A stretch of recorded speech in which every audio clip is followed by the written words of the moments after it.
Steel plant Congress తోనే సాధ్యం.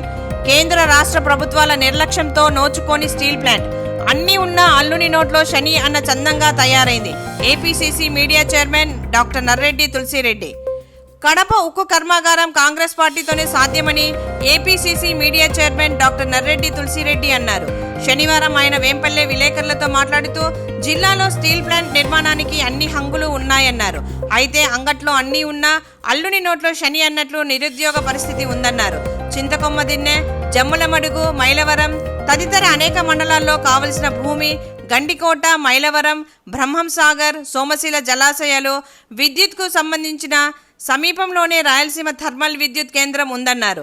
భూమార్గం, రైలు మార్గం, జల మార్గం, విమాన మార్గం కలిగి ఉన్నాయన్నారు. సున్నపురాయి, డైనమైట్తో పాటు కొంతమేర మ్యాగ్నెట్ జిల్లాలో పొరుగు జిల్లాలోని బళ్ళారి, అనంతపురం, ప్రకాశంలో ఉన్నాయని తెలిపారు. అన్ని సౌకర్యాలు ఉన్నప్పటికీ కడప జిల్లాలో స్టీల్ ప్లాంట్ నోచుకోలేదన్నారు.